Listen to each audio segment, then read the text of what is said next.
तो वीडियो में आगे बढ़ने से पहले जिन्होंने चैनल को सब्सक्राइब नहीं किया वो चैनल को सब्सक्राइब कर लें और बेल आइकन भी प्रेस कर दें, और साथ ही वीडियो को लाइक एंड शेयर ज़रूर करें, जिससे कि आपको आने वाली वीडियो की जानकारी भी मिल सके और चैनल की ग्रोथ हो सके। तो आज का टॉपिक है कि कनाडा में के हालात जो बन रहे हैं, तो आज के दौर में कनाडा किसको जाना चाहिए और किसको नहीं जाना चाहिए। सबसे पहले बात करते हैं स्टडी परमिट वालों की। तो स्टडी परमिट में ऐसा है कि स्टडी परमिट में खर्चा काफ़ी है, और एक जो स्टेट है हमारी, वहाँ से लोग ज़मीनें बेच बेच के जाते हैं, ऐसे सपने दिखाए जा रहे हैं उनको। तो वो इस समय जो हालात हैं वो सही नहीं है। पैसा कमाने के लिए भी वहाँ टाइम लगता है। ऐसा नहीं है कि आप जाते ही वहाँ पे कुछ डॉलर बरसने शुरू हो जाएंगे। पेड़ों पे डॉलर वहाँ नहीं उग रहे हैं, आपको जाके वहाँ मेहनत करनी पड़ती है। पहले आपका स्टडी पीरियड है, आपको अपनी एजुकेशन भी कंप्लीट करनी है। तो जब तक आप एजुकेशन कंप्लीट नहीं करते तो आपकी एलिजिबिलिटी आगे नहीं बन पाती। तो इसलिए जाने से पहले आपको ये सोच के जाना है कि इन केस अगर आपको वहाँ पे जॉब नहीं मिलती है, क्योंकि जॉब की वहाँ पे इस वक्त शार्टेज चल रही है, और अगर आपको जॉब वहाँ पे नहीं मिलती है तो सरवाइव करने के लिए आपके पास अपने जो फंडिंग है वो होनी चाहिए। तो इसलिए आप अपना रिसोर्सेज वगैरह फंड पोजीशन जो है उसको देख के ही आप आगे का स्टेप लें। क्योंकि बहुत सारे लोग जो हैं वो जहाँ से चले जाते हैं बच्चे, वहाँ पे फिर प्रॉब्लम में आ जाते हैं। लड़कियाँ भी जाती हैं वहाँ पे, दिक्कत में आ जाती हैं। तो इन सब चीज़ों से बचने के लिए आपको सबसे पहले अपना फाइनेंशियल रिसोर्सेज देख के, ज़मीनें बेच के अगर आप जाओगे, घर गिरवी रख के जाओगे, तो वहाँ इतनी जल्दी पैसा जो है बढ़ने वाला नहीं है। अभी कुछ समय ज़रूर लगेगा, और फिर साथ साथ आपको एजुकेशन भी कंप्लीट करनी है, और जॉब नहीं मिला और अगर आप फीस पे नहीं कर पाए तो आप दिक्कत में आ जाते हो। अगर आपकी वो सप्लीज आ जाती हैं, बैकलॉग्स हो जाते हैं, तो भी दिक्कत में है। तो इसलिए सबसे पहले आप ये सोच के जाइए कि जो भी आपने जाना है, आपके पास फंड्स जो हैं वो आपके पास स्पेयर फंड्स हैं तो आप ज़रूर जाओ। अदरवाइज़ आपके पास अगर लिमिटेड फंड्स हैं तो इंडिया में आप अपनी एजुकेशन कंप्लीट करो, उसके बाद आप जाओ, आफ्टर ग्रेजुएशन जाओ। आफ्टर ट्वेल्थ तो अवॉइड ही करें, क्योंकि बच्चा छोटा होता है, वहाँ पे मैनेज करना थोड़ा सा मुश्किल हो जाता है उसके लिए। सभी के साथ नहीं होता, लेकिन अगर आपका कोई वहाँ नहीं है, और जो हैं भी वो वहाँ पे सपोर्ट नहीं कर पाते, क्योंकि उनकी अपनी पोजीशन ऐसी होती है कि वो वहाँ पे सपोर्ट नहीं कर पाता दूसरे को। तो इसलिए आपको अपना सिस्टम सोच समझ के सब एनालिसिस करके फिर फैसला लेना चाहिए, ताकि आप आने वाली परेशानी से बच सको। मैं किसी को डिस्करेज नहीं कर रहा, लेकिन ये है कि आपको आगाह कर रहा हूँ कि जो वहाँ आने वाली जो परेशानियाँ हैं वो क्या है। सबसे पहले आप वहाँ पे लैंड करते हो, यहाँ से सपने बड़े ज़बरदस्त बुने होते हैं, आपने वहाँ जाते हो, वहाँ हालात दूसरे हैं। जिनके सहारे आप जाते हो वो आपको सपोर्ट नहीं करते, वहाँ पे कर ही नहीं सकते, उनके पास अपना कुछ नहीं होता है। तो आप एकदम से सड़क पे आ जाते हो। यहाँ तो बना बनाया खाना मिलता है, सब कुछ होता है, काम की दिक्कत नहीं है। वहाँ पे आपको सरवाइव के लिए काम करना पड़ता है, और काम भी आजकल वहाँ पे आसानी से मिल नहीं रहे हैं। और ज़्यादातर जॉब्स जो हैं वो आपको फिर वेयर हाउसेस वगैरह शिफ्ट्स में वो काम मिलेंगे। तो अगर आप वो कर सकते हैं तो आप ज़रूर जाएं, और अगर आपके पास स्पेयर फंड्स हैं तो ज़रूर जाएं। लेकिन अगर ज़मीन गिरवी रख के, घर गिरवी रख के उधार लेकर जाना है तो आप रुकिए, आप अपनी एजुकेशन यहाँ पे कंप्लीट कीजिए, अपने पॉइंट्स बनाइए, यहाँ पे 1 ईयर का एक्सपीरियंस लीजिए, और एक्सप्रेस एंट्री में अपनी फ़ाइल लगा दीजिए, तो आपका नंबर जो है वो आ जाएगा। अब दूसरी बात स्टडी वीज़ा वालों की है कि वो अपना जो कोर्स सिलेक्शन है उसमें बड़ी दिक्कत है। उनको कोर्स का ही नहीं पता होता कि भाई क्या, बस कनाडा जाना है तो जाना है, साथ के लोग जहाँ जा रहे हैं वो उसके उसी कोर्स में कर लेते हैं, जबकि आपका उसमें इंटरेस्ट या उस कोर्स को करके आपको पीआर मिलने वाली भी है नहीं, पोस्ट ग्रेजुएट वर्क परमिट मिलने वाला भी है कि नहीं है, कॉलेज कौन सा है, प्राइवेट है कि क्या है, वो सारी चीज़ें आपको खुद अपनी तरफ से भी विचार करके फिर स्टेप लेना चाहिए।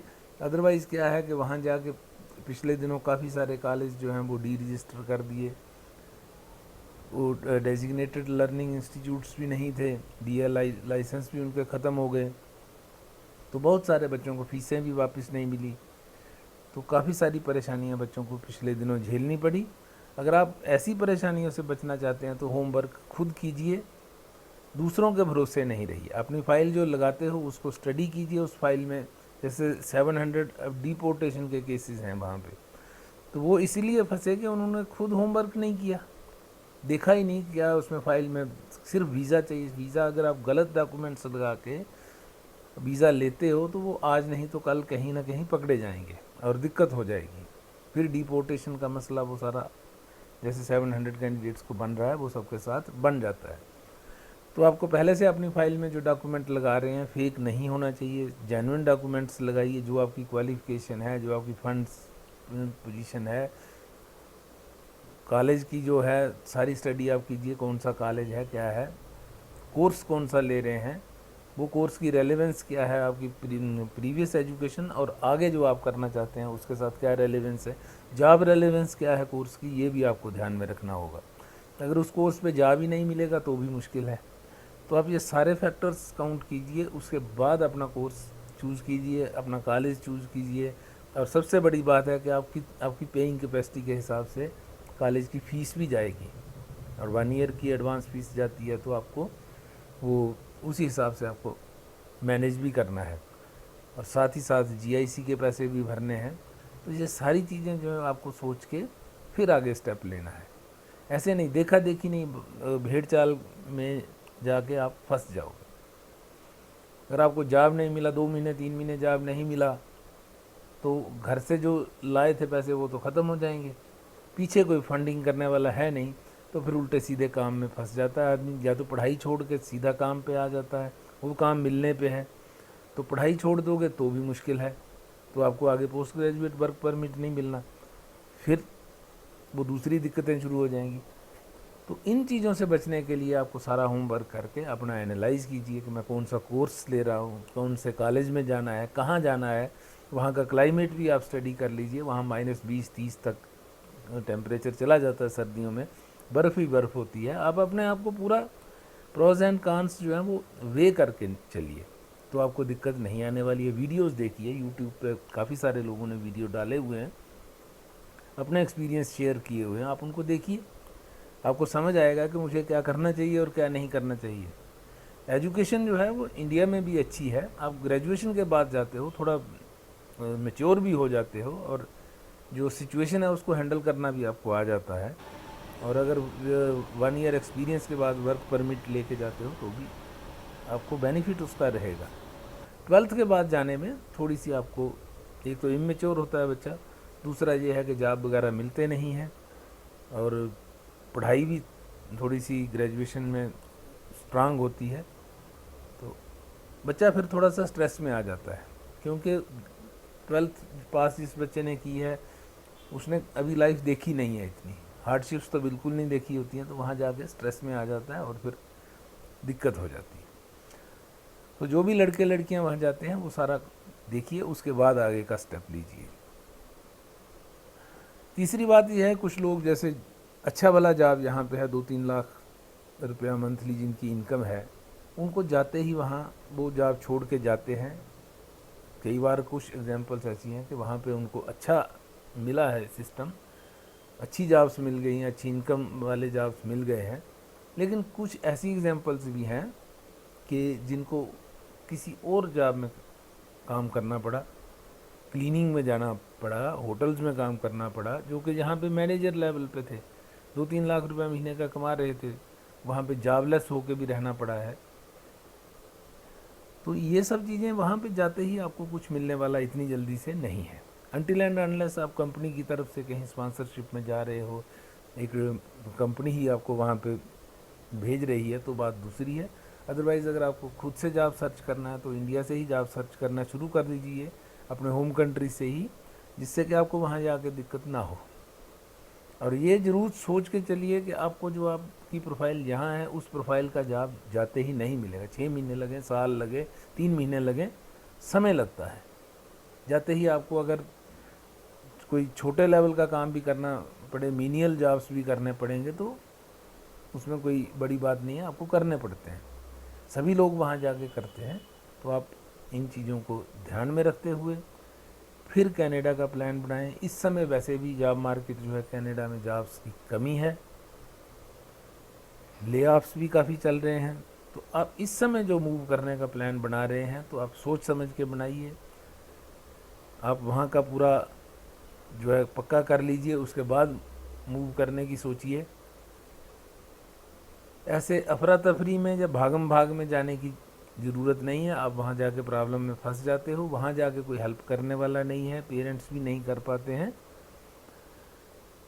तो ये सारी जानकारी है कि आज की डेट में आपको कनाडा मूव करना चाहिए कि नहीं करना चाहिए, ये आपको सोचना है। आप अपने आप को वे कर लीजिए, प्रोज एंड कॉन्स देखिए, उसके बाद मूव कीजिए। बाकी एजुकेशन मैंने पहले भी बोला कि इंडिया में भी अच्छी है, ग्रेजुएशन यहाँ से करिए, बीटेक करिए, जो भी आपकी बीकॉम करिए, उसके बाद आप मूव कीजिए।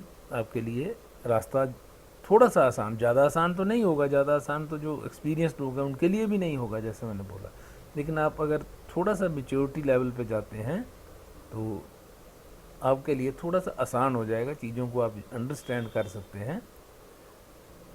तो आज की वीडियो में ये इतना ही रखते हैं। उम्मीद है आपको वीडियो पसंद आई होगी। अगर आपको वीडियो पसंद आई है तो वीडियो को लाइक एंड शेयर ज़रूर कीजिए, और जिन्होंने चैनल को सब्सक्राइब नहीं किया वो चैनल को सब्सक्राइब कर लें और बेल आइकन भी प्रेस कर दें, जिससे कि आपको आने वाली वीडियो की जानकारी भी मिलती रहे। तो मिलते हैं आपसे नेक्स्ट वीडियो में। Thanks for watching, have a nice time.